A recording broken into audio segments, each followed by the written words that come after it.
네, 어제였죠. 중국 정부가 갑자기 우리 국민들에 대한 단기 비자 발급을 전면 중단을 했습니다.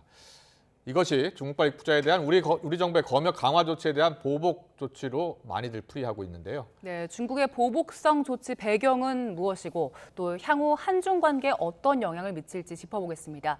전가림 호서대학교 교양학부 교수와 이야기 나눠보겠습니다. 어서 오세요. 네, 안녕하세요. 안녕하세요. 전가림 교수님 전문가시니까 중국 정부가 이런 보복 조치를 취할 것으로 예상하셨나요? 네, 물론 예상은 했습니다. 근데 이제 방식을 어떤 식으로 하는가에 대한 거는 여러 가지 의문이 있긴 했지만 중국 대사관이 발표를 한 거죠.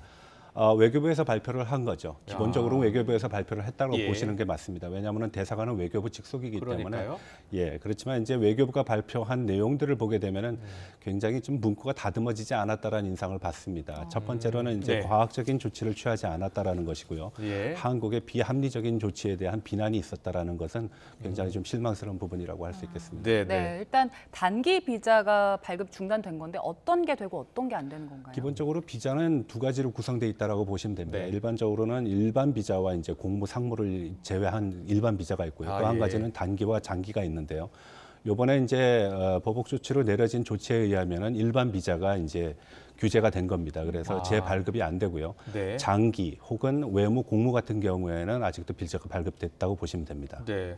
관광 비자는 계속 중단되었던 거죠? 네, 맞습니다. 관광 비자는 코로나 이후, 그러니까 1월 20일부터 저희가 2020년서부터 조치를 취했으니까요. 그 이후에는 비자 발급이 안 됐다라고 보시면 됩니다. 그렇군요. 예. 일단 중국에서는 이게 보복성 조치로 내놓은 거잖아요. 우리나라가 지금 중국에 대한 강화를 하는 게 1월 31일까지니까 네. 1월 31일 조치가 끝나면 중국도 풀어줄 가능성이 있을까요? 아무래도 국내적인 상황을 좀 살펴봐야 될 것 같습니다. 일단은 우리가 이제 단기 여행 비자를 하는 그 비자를 발급을 하고 있지 않거든요, 현지에서. 그러니까 그 사람들이 얼마만큼 들어오느냐의 문제고 또 중국 현지의 상황이 어떤 식으로 전개되느냐도 우리가 좀 살펴볼 필요가 있는데요. 네네. 1월 22일서부터 춘제 연휴 기간이 이제 시작이 되다 보면은 이동이 굉장히 많아집니다. 아마 중국 국내 상황이 굉장히 안 좋을 것으로 예상이 되는데요. 그렇다면은 1월 30일까지 규제를 해왔던 내용들은 아무래도 연장이 되지 않을까라고 생각을 합니다. 연장이 될 것으로 이렇게 예상하시는군요. 근데 오늘 발표 내용을 자세히 들여다보니까 이게 중국 정부의 지시였다라는 언급이 들어가 있고요. 네. 그리고 이번 조치가 중국에 대한 차별적인 입국 제한 조치 취소 여부에 따라 조정해 줄 수 있다 이렇게 들어가 있어요. 그것은 예. 나쁘게 보면은 이제 우리를 길들이기다라고 볼 수 있는 거죠. 한국이 하는 거에 따라서 우리도 조치를 변경하겠다라는 것인데 이것이 과연 합리적이냐 그리고 과학적이냐 그리고 의학적인가에 대한 근거는 사실 부족합니다. 왜냐하면 거기에 대한 구체적인 설명이 외교부에서 나오고 있지 않습니다. 네. 다만 이제 한국과 일본이 그런 조치를 취하고 있다라는 데에 대한 행동으로서 이제 맞대응이다라고 보면은 우리는 보복이라고 평가를 하고 있고요. 근데 예. 자세히 보시면은 중국 관광객들뿐만 아니라 중국의 입국을 아주 불허하는 나라도 있습니다. 모로코 네. 같은 나라가 그런 대표적인 그렇군요. 나라거든요. 그런 국가에 대해서는 조치를 취하지 않고 있다라는 점을 보게 되면은 반드시 상호주의라고 하기에는 좀 어폐가 있다라고 봅니다. 그렇군요. 네. 예. 지금 중국에서는 일본에도 비자 발급 절차 중단하겠다 이렇게 통보했다고는 알려졌는데 네. 우리나라에 취한 조치랑 차이가 있습니까? 거의 유사하다고 보시면 됩니다. 다만 일본의 조치가 우리보다는 조금 좀 다르다라고 보시면 되는데요. 우리는 이제 48시간의 PCR 검사를 요구하고 있고 거기서는 72시간을 요구하고 있거든요. 그리고 입국하는 경로에도 제한을 두고 있습니다. 모든 공항을 열지 않고 있다라는 것이죠. 예. 지금 현재까지 파악된 내용을 보게 되면은 4개 공항만 이제 입국이 허용이 되고 있는데요. 그런 측면에서는 일본과 한국이 조금 다르다라고 볼 수 있지만 개별적인 어떤 사항을 떠나가지고선 보복 조치가 있었다라는 것 자체는 유사하다, 같다라고 보시면 되겠습니다. 네. 우리가 어제 중국의 이런 조치가 나오면서 좀 황당했던 것은요. 중국에 대한 입국 제한 조치는 우리나라뿐이 아닙니다. 지금 미국, 유럽, 호주 16개 나라가 넘는 주요국이 다 공통으로 하는 조치인데 왜 우리나라를 이렇게 딱 집어서 했는지 그게 참 의문이거든요.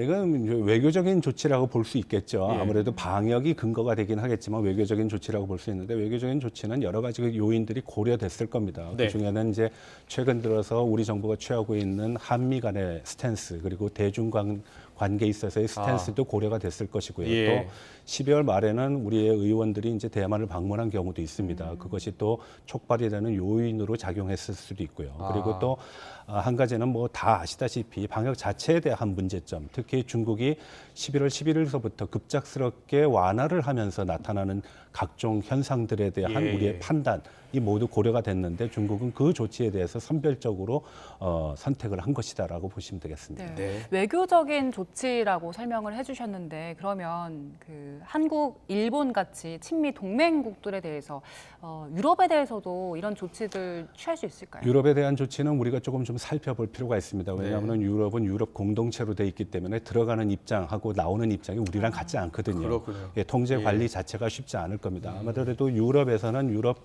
나름대로의 또 계산이 있을 것이고요. 최근 들어서 유럽의 어떤 경제 상황도 굉장히 고려가 될 것이라고 저는 봅니다. 네. 자, 중국의 이번 조치로 우리가 입을 좀 타격 좀 한번 짚어주세요. 예. 기본적으로 우리가 입을 타격은 경제적인 것이죠. 아무래도 이제 최근과 같이 인플레이션이라든지 혹은 리세션까지도 얘기하고 있는 상황에서 대중 무역 의존도가 높은 한국의 아무래도 중국과의 교류 상황 속에서의 경제적인 어떤 출구를 모색하는 과정이 굉장히 중요한데 네. 이러한 측면에서의 어떤 제약이 있다라는 것은 상당히 좀 유감스러운 부분이고요. 예. 마찬가지로 우리가 충격을 입는다라는 것은 중국 역시도 충격을 입는다라고 볼 수 있습니다. 예. 그래서 어떤 일방적인 충격에 흡수라는 측면으로 파악하기보다는 양국 간의 정치적인 것이 고려돼 가지고선 나타난 현상적인 결과다라고 보시는 것이 좋겠습니다. 네, 말씀하신 대로 복합적인 이유로 이런 조치를 취했기 때문에 한중 관계 앞으로 더 악화되는 거 아니냐 이런 우려도 있더라고요. 저는 기본적으로 악화될 것이라고 보지 않습니다. 왜냐하면 이거는 정상을 향해서 가는 길이다. 왜냐하면 지난 5년 동안 우리가 중국에 취했던 외교적인 정책에 있어서 굉장히 굴욕적인 모습들이 여러 번 나타났었거든요. 예. 이런 측면을 보게 되면 우리가 과학적이고 합리적이고 그리고 국제적인 기본적인 노험에 의해 가지고선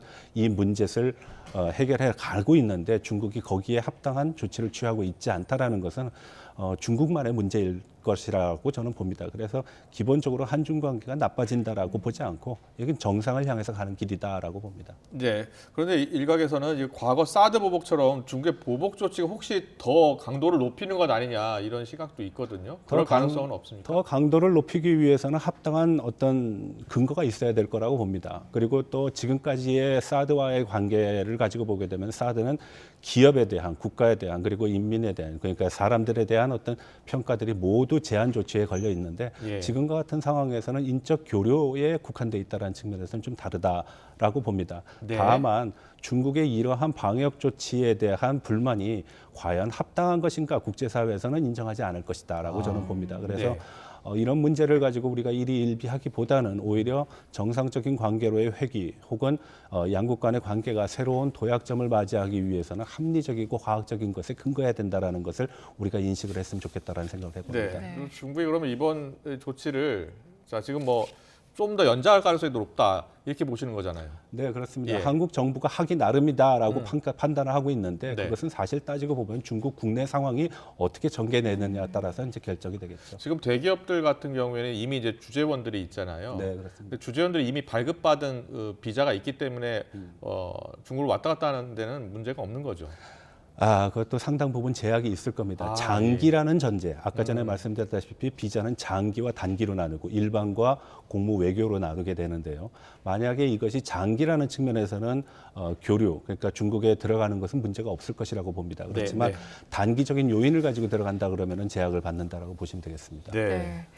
그러면 여행업계도 타격을 좀 받을 것 같은데 여행 항공업계 쪽은 어떤 타격이 입을까요? 여행 항공업계는 타격을 직접적으로 받는다라고 보실 수 있죠. 왜냐하면 첫 번째로는 지금 항공편이 개설돼 있지 않습니다. 예. 그리고 두 번째로는 단기라고 하면은 보통 상당 부분은 여행. 네. 그리고 인적 교류 이런 것이 근반이 되는데 그러한 그 기반을 모두 중국이 차단을 했기 때문에 여행업은 상당한 타격이 있을 거라고 보고요. 이런 것이 과연 언제까지 갈 것인가라는 네. 문제점 또 우리가 한번 살펴볼 필요가 있다고 봅니다. 알겠습니다. 우리나라가 상당히 좀 어려운 점은 대중국 수출 비중이 지금 가장 높잖아요. 네. 예, 미국보다 더 높기 때문에 한미 동맹도 중요하지만 그렇다고 해서 또 중국과의 관계를 소원하게 할 수는 없잖아요.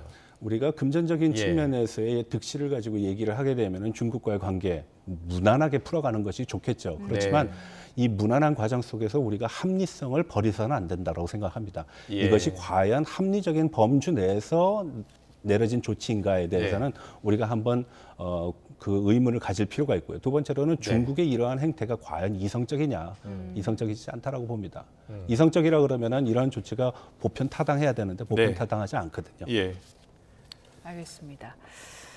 그렇다면 중국에서 보편 타당한 조치를 내놓지 않고 계속 이런 스탠스를 유지한다면 우리나라에서는 어떤 식으로 대응을 해야 될까요? 지금 현재 취하고 있는 조치를 계속 유지하는 것이죠. 네. 왜냐하면은 지금 중국에서 코로나 발생자, 확진자와 사망자의 통계가 집계되고 있지 않습니다. 잘 예. 아시다시피 12월 25일서부터 중국 정부가 공식적으로 발표하고 있지 않습니다. 아. 25일 당일날 한 명이 나왔다라고 얘기하는데 예. 그건 누가 봐도 믿지 예. 않는 그런 사실이거든요. 네. 그것을 가지고 우리가 이성적으로 판단한다. 그러면은 당연히 국민의 안전과 그리고 양국 간의 관계를 모두 고려한 측면에서 이제 접근을 해야 되는데 네. 단순하게 이것이 경제적인 이익과 관계돼 가지고 우리가 풀어야 된다라고 보는 거는 합리성을 스스로 훼손하는 자기 모순에 빠지는 그런 가능성이 있다고 저는 봅니다. 네, 알겠습니다. 오늘 말씀은 여기까지 듣겠습니다. 중국의 우리 한국에 대한 단기 비자 발급 중단이 미칠 영향 그리고 향후 전망까지 짚어봤습니다. 전가림 호서대학교 교양학부 교수와 함께했습니다. 잘 들었습니다. 네, 고맙습니다.